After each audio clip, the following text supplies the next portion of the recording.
unplanned issues. Wasn't as many, I must add that in. Wasn't as many people I could find in that community.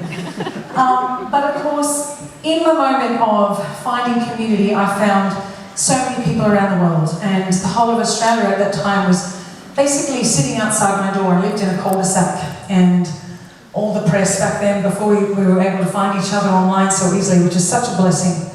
But everybody was sort of sitting outside every single moment of my journey, and the Australian papers, all the pages had well wishes because we had just had our third #1. The album was still sitting at #1, and obviously the bipolar of it all had kind of kicked in.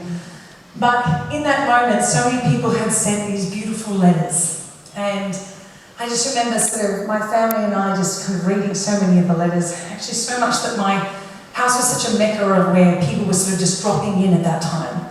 Cross between music, cross between the challenge, but I do, actually, you'll find this is a very Australian story, so walk with me for a minute. You know, the door's always open, you know, everybody needs the neighbours tucked up, you know?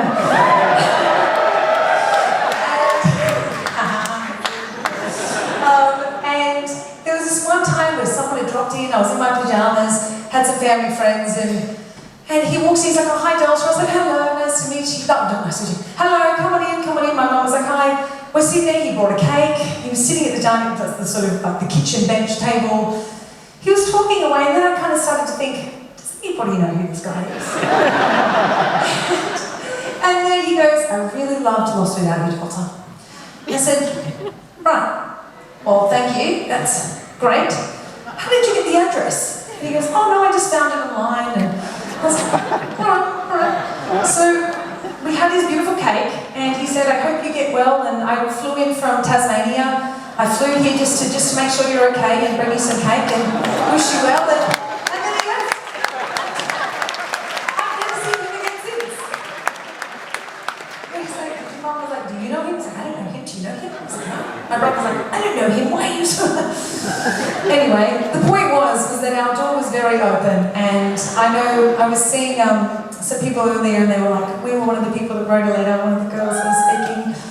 And this song came from that I'd read a letter, and it just said the very simple words of hold on and be strong. Now, if you have your phones in there, this is our moment. We're going to put our phones out with our light because it's such a magical thing, and it's a remiss to miss any concert without it. So please put your lights on. But what I want you to do is to take a moment for yourself and think about all the times in this chapter you've had to hold on and be strong.